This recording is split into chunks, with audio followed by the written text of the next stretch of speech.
নমস্কাৰ 24 লাইভ চাই থকাৰ বাবে ধন্যবাদ আৰু এই মুহূৰ্তত লৈ আহিছো এটা ডাঙৰ খবৰ হঠাতে ৰাজ্যত বতৰৰ ৰূপ এতিয়া হলনি হৈছে আৰু আপোনাৰ অঞ্চলত কেনেকুৱা বতৰ আপুনি কমেন্ট কৰি জনাব পাৰিব যেটো হঠাতে হলনি হৈছে বতৰৰ ৰূপ কৰবাত যেটো দেখিবলৈ পোৱা গৈছে শিলাবৃষ্টি আন কৰবাত বৰষুণ গুৱাহাটী মহানগৰীটো ইতিমধ্যে যেটো সকলো ধৰণৰ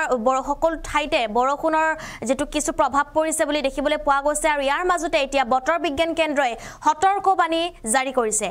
লৈ আহিছো এই মুহূৰ্তত ৰাজ্যত বতৰৰ কালৰূপ দেখিবলৈ পোৱা গৈছে অন্ধকাৰ ছন্ন হৈ পৰিছে মহানগৰীৰ আকাশ অন্ধকাৰ ছন্ন হৈ পৰিছে ৰাজ্যত বতৰে লব কালৰূপ লব ৰাজ্যত বতৰে তাৰ বাবে এতিয়া সকলো সাৱধান হৈ থাকক ৰাজ্যত আহিব পাৰে ধাৰাসাৰ বৰষুণৰ লগতে ধুমুহা প্ৰান্তে প্ৰান্তে বজ্ৰপাত প্ৰচণ্ড বৰষুণ আৰু শিলাবৃষ্টি বতৰ বিজ্ঞান বিভাগে পুনৰ জাৰি কৰিছে সতৰ্কবাণী ঠায়ে ঠায়ে প্ৰচণ্ড শিলাবৃষ্টি হৈছে আমি দৃশ্য দেখুৱাবলৈ চেষ্টা কৰিম যেটো সকলোতে এতিয়া বৰষুণ বতৰ বিজ্ঞান কেন্দ্ৰৰ সতৰ্কবাণী দেখিবলৈ পোৱা গৈছে বতৰ বিজ্ঞান কেন্দ্ৰই সতৰ্কবাণী জাৰি কৰিছে আৰু দক্ষিণ শালমৰা ধুবুৰী কোকৰাঝাৰ গোৱালপাৰা সকলোতে বৰষুণ চিৰাং বঙাইগাঁও বৰপেটা বাক্সা তামুলপুৰ বজালি কামৰূপ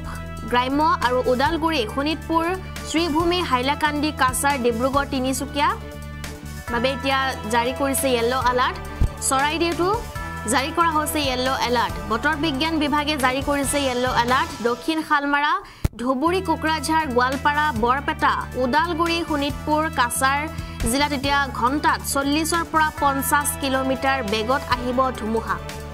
চিৰাং বঙাইগাঁও বজালি তামুলপুৰ শ্ৰীভূমি হাইলাকান্দি ডিব্ৰুগড় তিনিচুকীয়া চৰাইদেউ জিলাত ঘণ্টাত 30ৰ পৰা 40 কিলোমিটাৰ বেগত আহিব ধুমুহা বৰষুণ দক্ষিণ শালমৰা ধুবুৰী কোকৰাঝাৰ গোৱালপাৰা বঙাইগাঁও বৰপেটা নলবাৰী শ্ৰীভূমি হাইলাকান্দি কাছাৰ ডিমা হাছাও কাৰ্বি আংলং গোলাঘাট বিশ্বনাথ লখিমপুৰ জিলাত আজি ইয়েলো এলাৰ্ট জাৰি কৰিছে বতৰ বিজ্ঞান কেন্দ্ৰই সকলোৱে সাৱধান থাকক ইতিমধ্যে গুৱাহাটী মহানগৰীটো দেখিবলৈ পোৱা গৈছে অন্ধকাৰময় পৰিৱেশ আৰু যেটো দুপৰীয়াৰ সময়তে অন্ধকাৰময় পৰিৱেশ দেখিবলৈ পোৱা গৈছে গুৱাহাটী মহানগৰীটো দেখি এতিয়া কেৱল বৰষুণ দক্ষিণ শালমৰা ধুবুৰী কোকৰাঝাৰ গোৱালপাৰা কাৰ্বি আংলং গোলাঘাট জিলাত ঘণ্টাত 30ৰ পৰা 40 কিলোমিটাৰ বেগত আহিব ধুমুহা আৰু বঙাইগাঁও বৰপেটা নলবাৰী শ্ৰীভূমি হাইলাকান্দি কাছাৰ বিশ্বনাথ লখিমপুৰ জিলাত ঘণ্টাত 40ৰ পৰা 50 কিলোমিটাৰ বেগত আহিব ধুমুহা বৰষুণ সকলোৱে এতিয়া সাৱধান থাকক কিয়নো ৰাজ্যত ভয়ংকৰভাৱে বতৰৰ ৰূপ সলনি হৈছে যাৰ ফলত এতিয়া সকলোতে শিলাবৃষ্টি আৰু ধুমুহা অহাৰ সম্ভাৱনা আছে ইতিমধ্যে বতৰ বিজ্ঞান কেন্দ্ৰও সতৰ্কবাণী জাৰি কৰিছে